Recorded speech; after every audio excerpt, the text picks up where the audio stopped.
Science and technology and social responsibility of science. There is a short description. Let me read to you. WAAS, the World Academy of Art and Science, was founded by scientists and artists who were concerned about the social responsibility of science.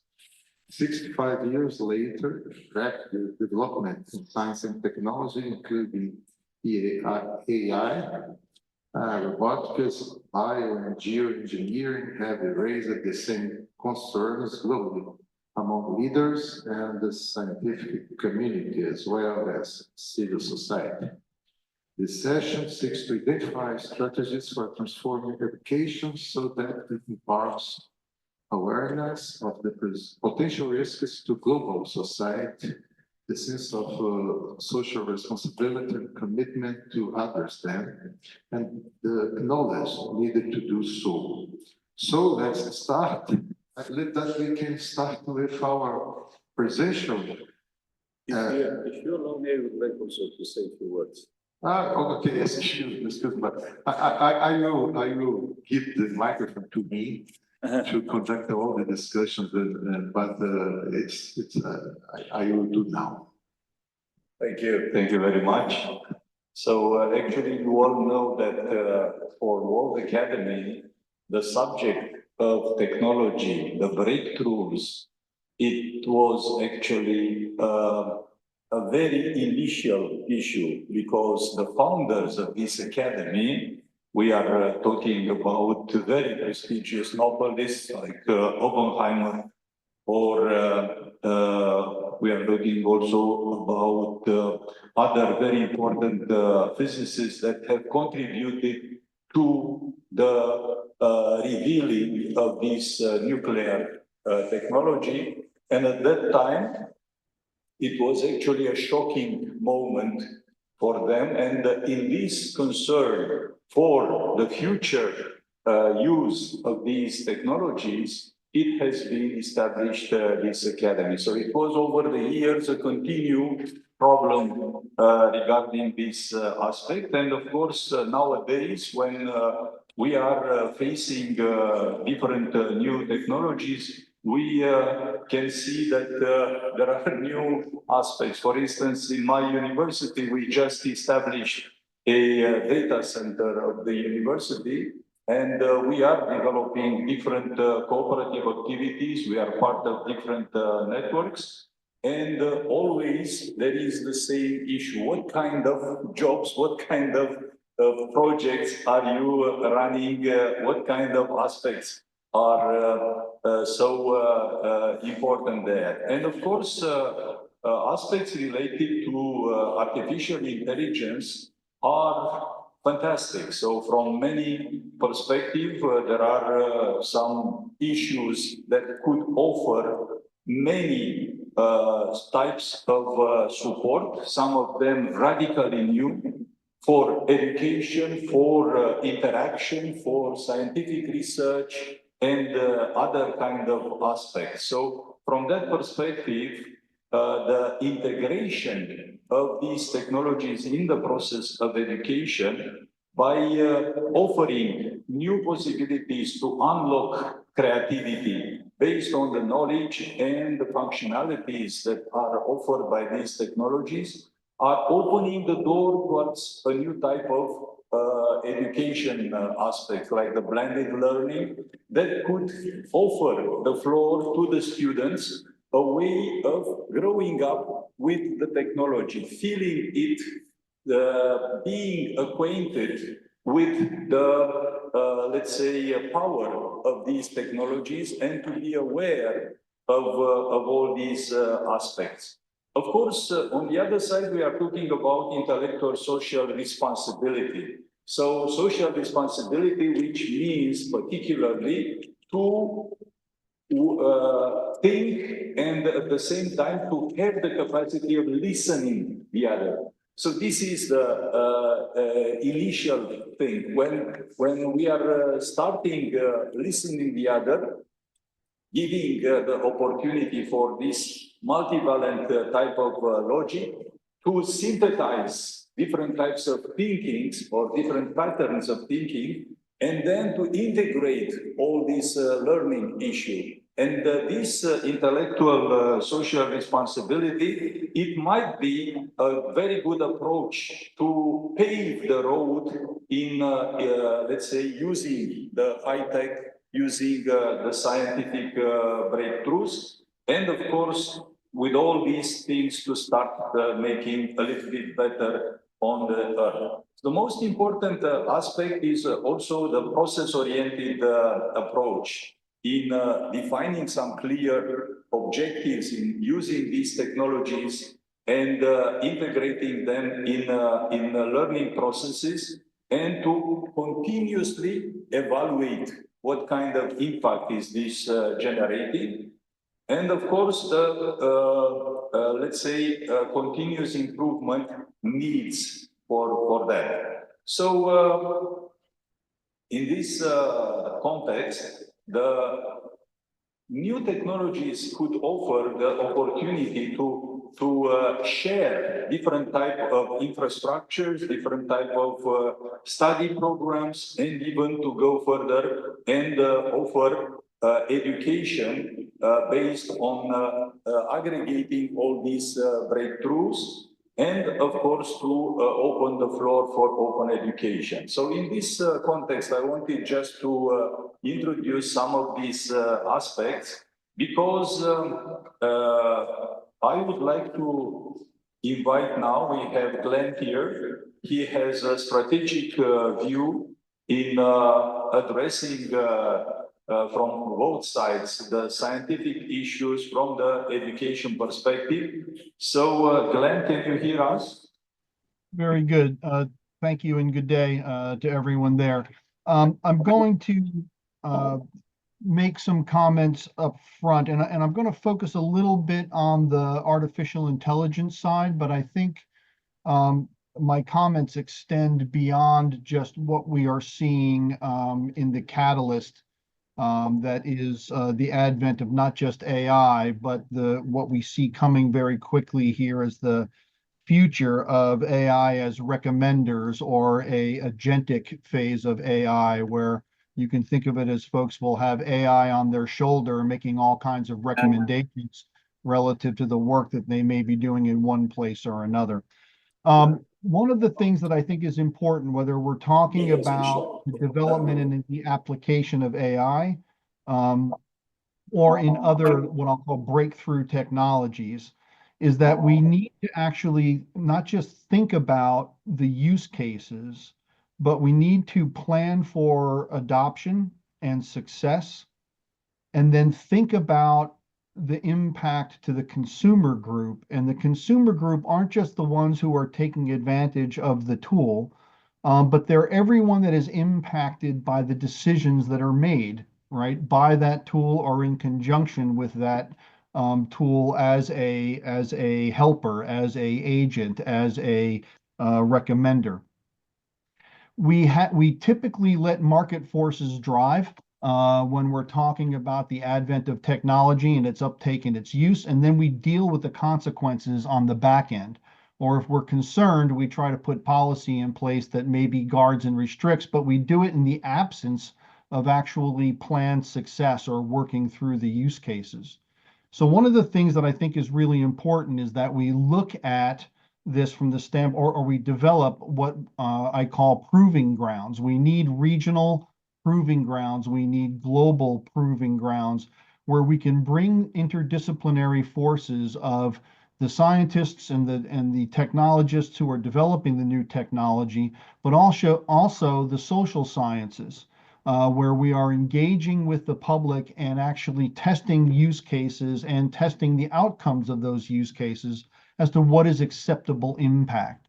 And I talk about this work as is the interdisciplinary science work and the testing, but we're really operating at the intersection of civics and science and society and the social sciences. And when I think about that in terms of what the leading edge is, I think it's important to think about it in that product development, in that use case development sense. But if we take that and then we break it down into education that then supports those pieces, I think we have to be thinking about how we approach experiential learning for our children. What does it mean to actually put them into contextual roles, playing the roles of scientists in discovery and social scientists, of ethics, of ethicists, right? How do they begin to experience as a group in context the development of new ideas, of testing analytic theory, right? Of learning something about analytic bias early in their education experience, in learning some things about analytic humility, right? In the approach of learning and ingesting information and being able to put it in context. We are all in an exploration phase here. And when we break things down into simple facts and regurgitation of facts, we're actually emphasizing, we're overemphasizing, over-indexing on my bias in creating a context and then grabbing information that just fits that context. So as we develop and as we move forward, as we move into an age where machines are part and parcel of the way we do business and live life every day, we should be preparing this next generation to think in these terms of analytic humility, analytic bias, discovery together, what's the impact of these decisions, and we begin to bring that values base that the previous group was talking about into the way that we approach the development and the deployment of that technology. I think that puts me right at about 5 minutes, so I'm going to stop there and give the other panelists their opportunity. Thank you. Okay, so a very nice point of view by actually following this process of let's say scientific research, looking forward into, let's say, the new features of these technologies, but at the same time to put them into the education process and to learn in an early phase about any possible bias to this. So I would like to invite now my co-chair to introduce the next speaker. Next one.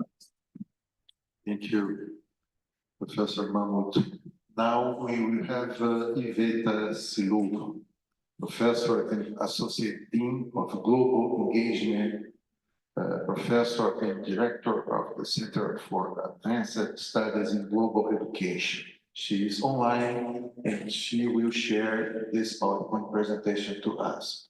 Please, Professor SILOVA, the floor is yours. Thank you very much for the invitation and for the opportunity to join you today. I'm joining from Arizona State University.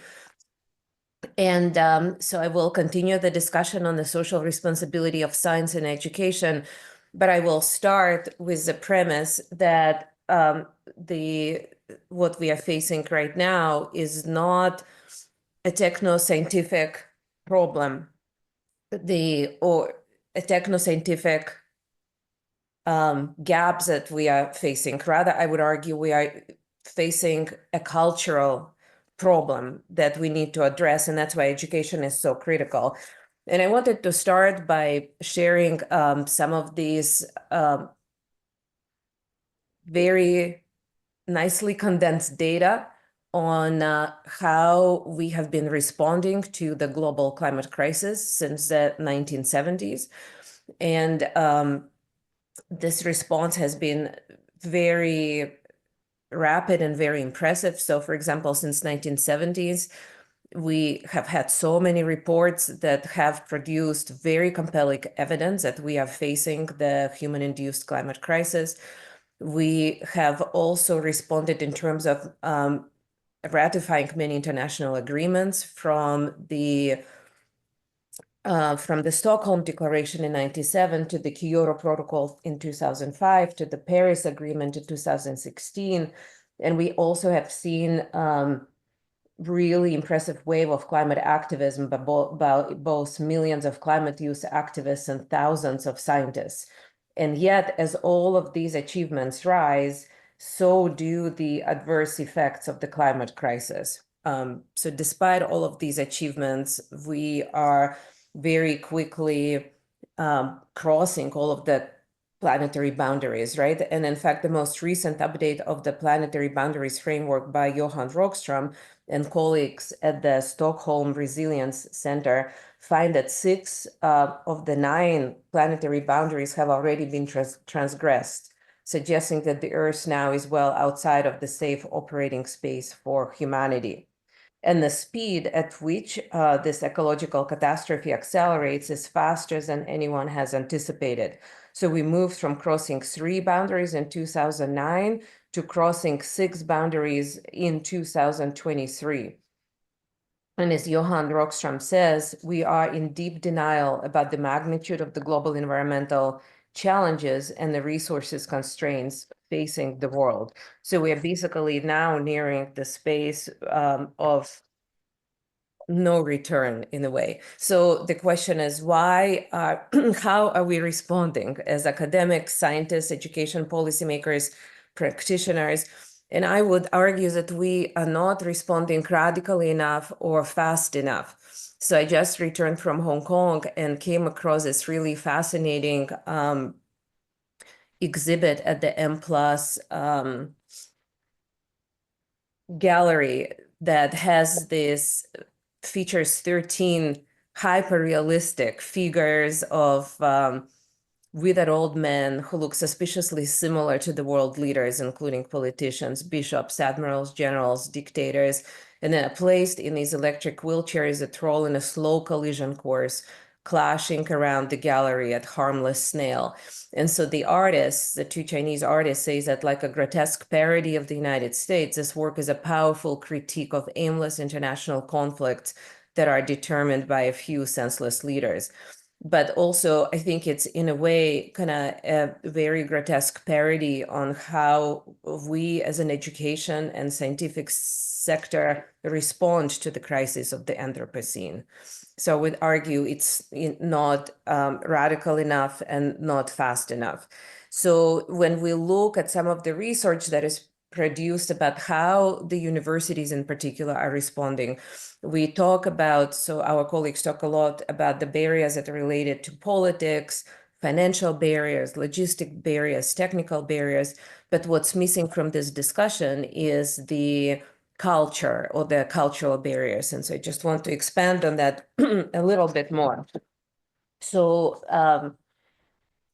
here in this, when talk about culture, I've drawn my work with my collaborators, Hikaru Komatsu, Jeremy Rapley, and we argue that this planetary sustainability crisis is not a problem that can be solved by techno-scientific solutions alone, but rather it's a cultural problem that really requires a very deep transformation of our own selves and our relation to the planet. So as I have just shown, we have successful dissemination of scientific research that results in still in the environmental problems. And we improve energy and resource efficiency relative to economic output. We have international agreements that aim to reduce emissions, but we still are on this collision trajectory, or the catastrophe trajectories that was first foretold in the Limits to Growth in 1975. So in this context, culture must not be understood as merely an inert set of some kind of set of beliefs or values stored inside the people, but rather as patterns of sense-making materialized in actual practices, everyday lives, and social institutions. So we look in our work at the way we think about ourselves in terms of our relationship to the others. So concept of selfhood, which is articulated in terms of independent selfhood versus interdependent selfhood. So and that comes from the cultural psychology. And what we see here is if we look at these cultural dimensions, we actually see that countries with strong individualism tend not to accept anthropogenic cause of climate change, and they tend to have greater actual environmental impacts or NERS. So it's really interesting. And it's the opposite with countries with higher interdependence scores. And what is even more fascinating is that if we look in terms of geographies, we actually see that the countries with very high individualism scores are mostly Western countries, and in particular, in the regions with strong Christian historical inheritance, particularly Anglo-American countries like the US, Australia, and the UK, where Protestant traditions are the strongest. And in contrast, countries with lower individualism scores tend to be distributed in Asia, Latin America, and peripheral areas of Europe, including Turkey, which is interesting. So in this case, what I want to argue is that this cultural crisis actually is a crisis of Western modernist thought and culture. And education is really critical in perpetuating this crisis in a way, right? So my colleagues at the Gesturing Towards Decolonial Futures Collective, Vanessa Andriotti, Sharon Stein, and others, had this really powerful metaphors that they use to explain the impacts of Western modernity on the people and planet. So they call it the house of modernity. They use it as a pedagogical metaphor, and they show how it is based on the foundation of separatability, separating people from the planet, how they have the twin caring walls of universal reason and nation states sheltered by the roof of global capitalism. And I would argue that education is very deeply implicated in supporting this house of modernity and actually replicating it on a global scale through schooling in particular. So we think that more and better education will lead to more sustainability, but that's not necessarily the case. Today, the world is the most educated it has ever been in the history of the humankind, yet we find ourselves closer to the environmental collapse. And we actually have really interesting data, again, to support that there is a relationship between education, levels of education, and CO2 emissions per capita. So basically, the more educated we are, the closer we are to the environmental collapse. And so what I want to suggest is that our survival today really depends on our capacity to reimagine first and foremost how we think about ourselves in relation to each other and in relation to the world. And to end my presentation, I wanted to also suggest a shift from talking about social responsibility to talking about responsibility, a concept that asks us not just to act responsibly in ways that society expects, but to cultivate an attuned, ethical responsiveness to the ecological world that we are a part of. So I will leave you with this. And this builds on some of the ideas of scholars like Donna Haraway and others, that in a world facing the ecological collapse, social responsibility obviously is a really good start, but ecological responsibility is a must. It's an invitation to imagine not what we can fix or extract, but how we might become a better kin to the earth and each other and all who share it. So thank you. And I look forward to the discussion. Thank you, Professor SILOVA. Your ideas about individualism and solidarity are in the middle of the discussion about values. I remember a book of Balzac, The War of Molecule. He discussed the presence of the oxytocin in the blood of the populations, and more oxytocin gives more empathy, more solidarity, less, and some variables could be similar of the map that you brought to us, and also the behavioral economics studies the presence of the values for the choices that the populations do. And it's the center of our discussion, how to promote the relationship between values and science, values and decisions, economic decisions, policies, etc. Thank you very much. I believe that some questions will be addressed to you, but let's continue now. We will put the discussion at the end, and let's continue. I don't know if Kemal Inan from Sabancı University is online.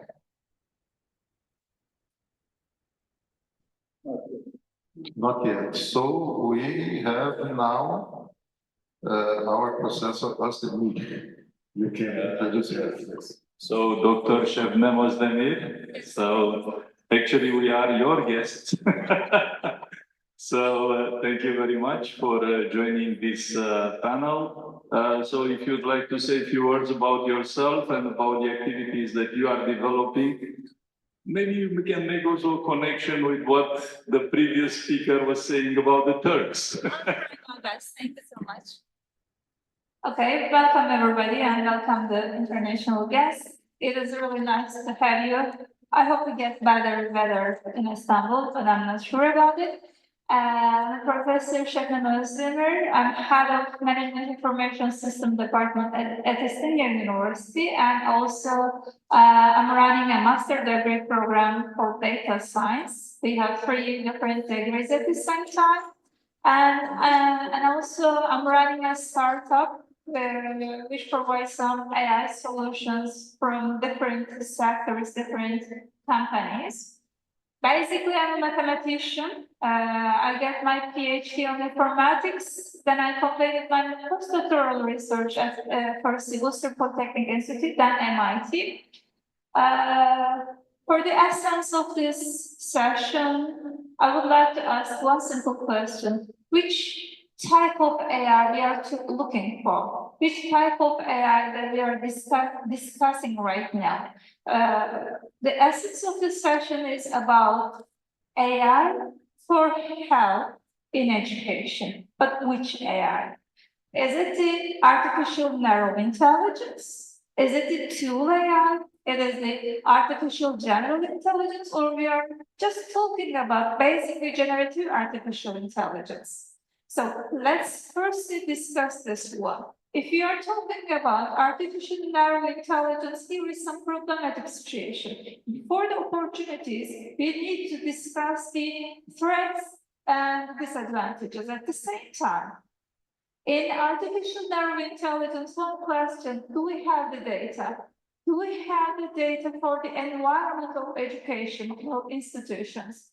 Did we collect the data properly? Do we have enough data science team, data scientists, or any way you want to call, to analyze those data? From the 2010 till now, we have many bias problems because of the quality in the data sets.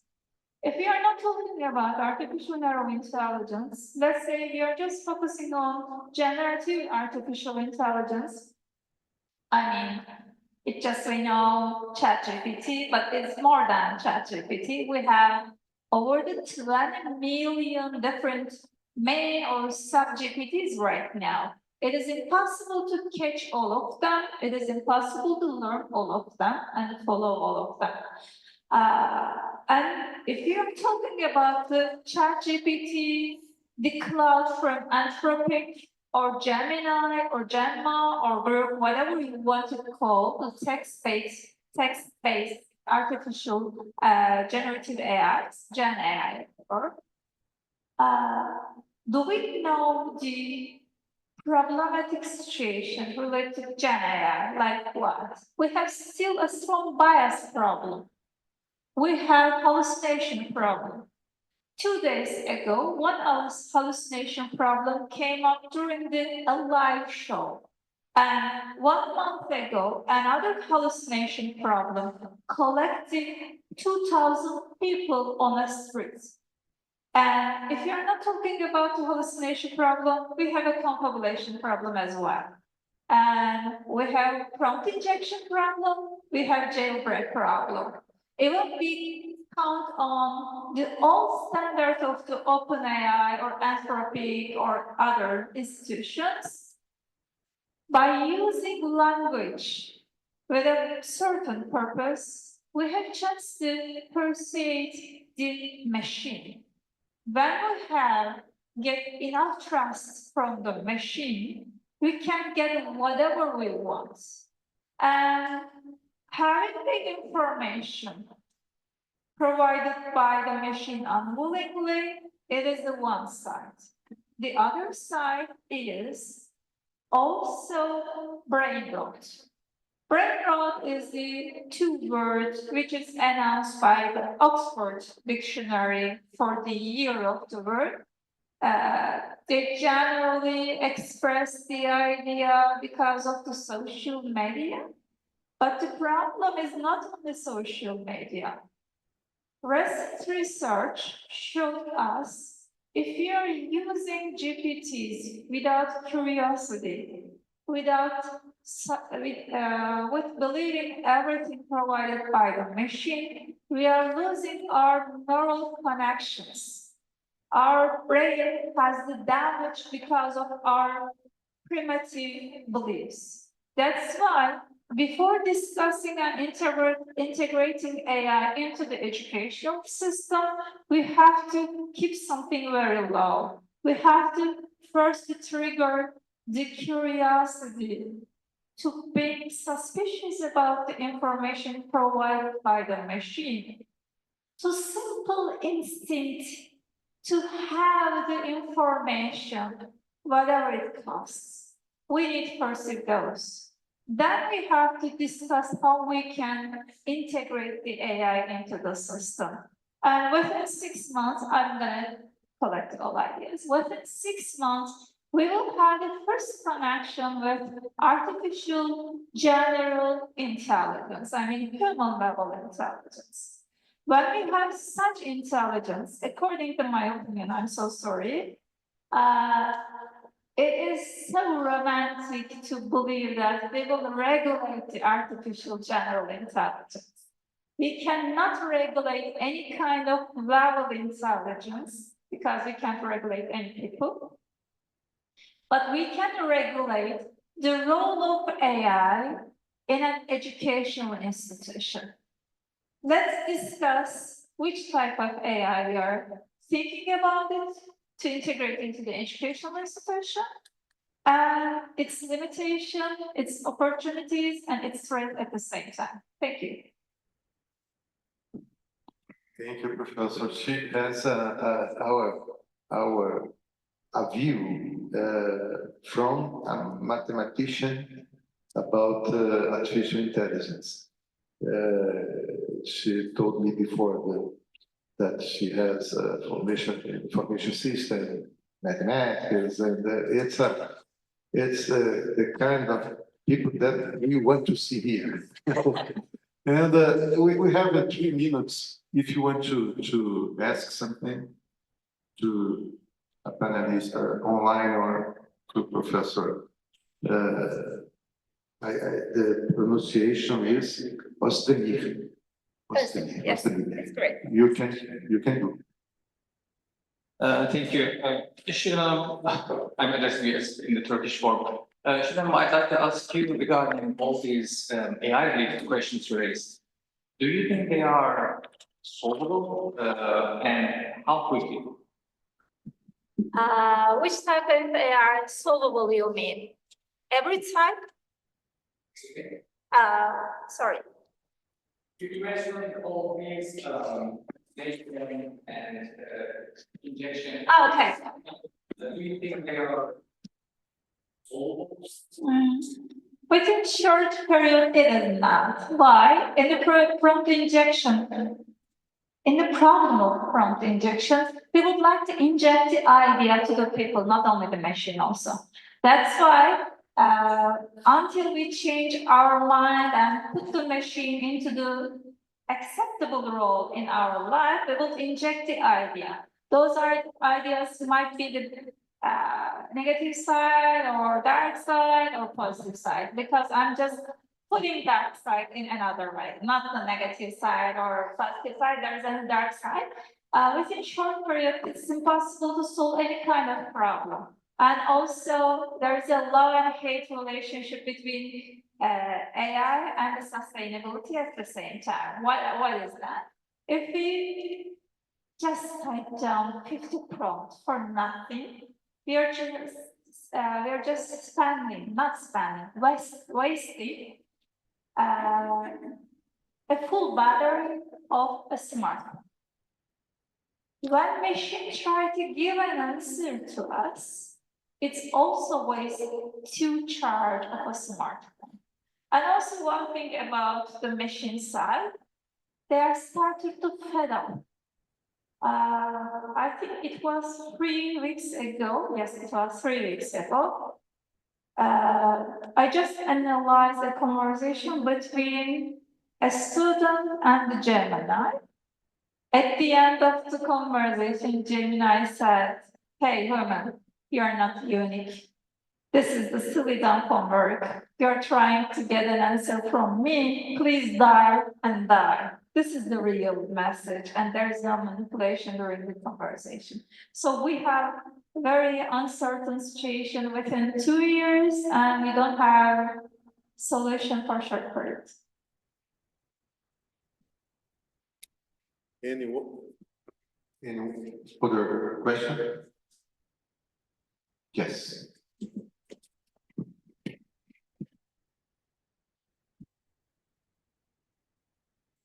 Dennis Nopton is my name. I'm a former climate minister in Ireland and a former member of the Interparliamentary Union Working Group on Science and Technology. I thought it was interesting from the contributions that were made by the panelists. A lot of them touch on this issue of ethics. And it's a problem that we as parliamentarians have been trying to grapple with.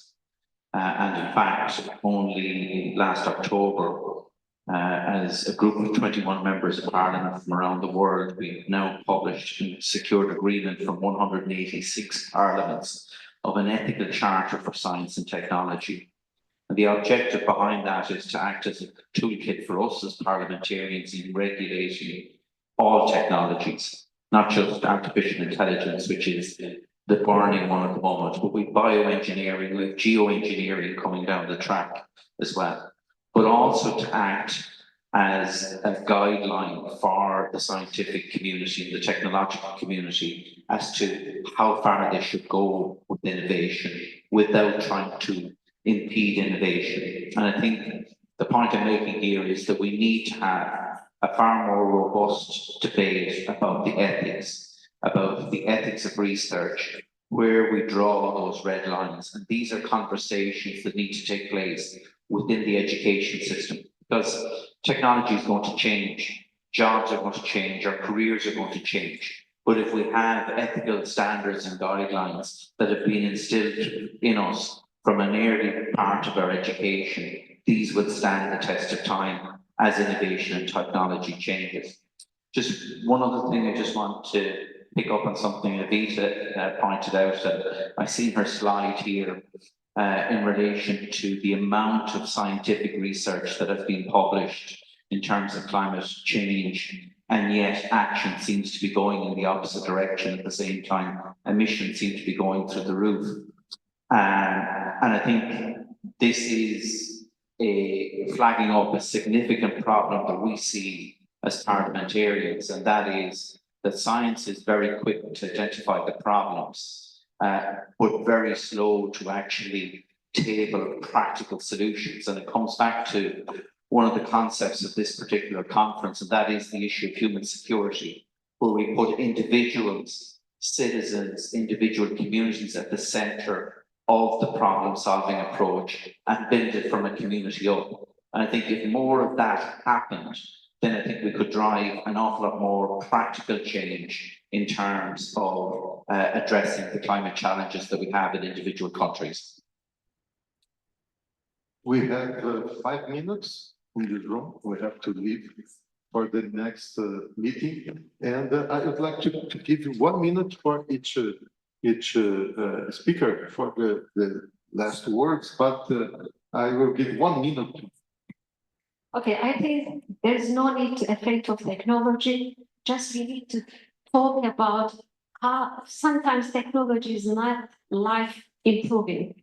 it is sometimes like destroying. And as you mentioned, we need to talk about the values and ethics of how to use it. So we all know that still we use the rules of natural sciences in social sciences, Newtonian paradigm, but perfect prediction is not possible when we are talking about human behaviors. And now we all know this, so analytical skills can be programmed to computers, but the skills that make us human, what I mean, creativity, passion, character, and etc., we need to invest more on these, let's say, factors, and how we can do this through cybernetics, the collaboration of neuroscientists, engineers, social scientists, and all mathematicians, everyone. So no need to afraid from artificial intelligence, virtual reality, gene editing. Technology is here to help us to improve our lives, but no need for nudism. There is no need to afraid from technology. Just we need to think about a new mindset, how we can regulate it. We can by using current values and of course CDGs and etc. Professor Glenn, 1 minute. Do you want to comment something? Professor SILOVA, 1 minute. Professor Glenn, do you want to use your mute? Yes, thank you. So first, thanks to my other panelists. I couldn't agree more with what each of you has brought to the discussion today. Thank you for that. And I want to follow up on what are the observations that our parliamentarian was just making. I think one of the reasons why I believe that we need these proving grounds established globally is to actually address what all of the panelists brought up, which is we need to understand what is the emerging behavior of the intersection of these new technologies with our own humanity and what are acceptable outcomes in that space. And by actually connecting globally and sharing information from these proving grounds, regardless of what the technology is, we actually can break down some of the cultural pieces that Iveta was just highlighting. Not only that, but from the advanced work in the proving grounds, we begin to understand what's necessary at the education levels that are, or the lower education levels that are then feeding up into higher education. I believe the earlier we can connect young students and young minds into contextual understanding and inspire them with the spirit of discovery and achieving something together by working in an interdisciplinary field, then the factual pieces then have context with which they can say, okay, this is how I evolve in my problem solving, right? And we can start at younger and younger ages and begin to build into this space. It's why I believe interdisciplinary, as my colleagues have said, is so important, but I believe that we need to capture our own understanding in that space and then look at what it means for how we teach our children and develop our children as the next generation of problem solvers, so that it is done not just technical or humanitarian, but together, as was just said. Thank you. Professor Glenn, and Professor SILOVA from Arizona. I cannot agree more with your remarks as well. And maybe I will give an example here at ASU, Arizona State University Global Futures Lab. We are trying to bring together sciences, social sciences, humanities, arts, all together to begin thinking how we can collaborate to redefine what it means to be human and reconnect with the planet, right? So I think we started also with this really big challenge, first of all, acknowledging that the research that we have produced for centuries has been used to justify exploitation of natural resources to benefit human man mostly for centuries. So from the starting assumption, it's a really exciting space to begin thinking about acknowledging first that we are ourselves implicated in the problems we created, but then also coming together to see what we can do to do research, to engage with science differently, with arts and science together differently. So on this note, we also have recently added one of the new design aspirations for Arizona State University, which is principled innovation. And it's actually also at the core of what we are discussing today, right? How can we innovate with ethical considerations in mind, not only for the humans, but also for the planet, really recognizing this interdependence.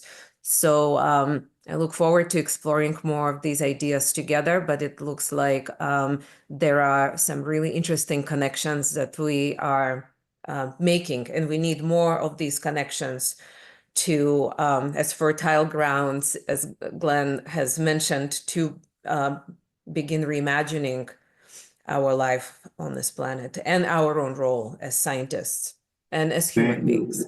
Thank you, Professor SILOVA. I thought that you were in Arizona, you are in the F of it. But let me, the last one that will speak last minute will be Professor Şebnem. Thank you so much. I don't want to waste your time, but let me say something. If you are talking about the ethic or research ethic or any kind of ethic, don't forget this is a new kind of creature in there. That's why we have to change the essence of each word. For what? Like having muse, or creating something, or innovation. All the words have the common idea related to human. But all the machine right now have at least 120 intelligence level to do 155 intelligence level right now. So having such intelligence, by the way, is one of the scientific research proved that machine have the construction for empathy, have the highest empathy level when you compare the human. So, if you want to really build an ethic, we need philosophy, and we need to rebuild the old concept by thinking not only human, but also the machine. This is my. Thank you, Professor Şebnem. So we are at the end.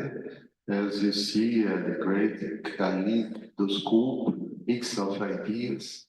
And let's continue. We will stop here and get the classroom to the next session. Thank you.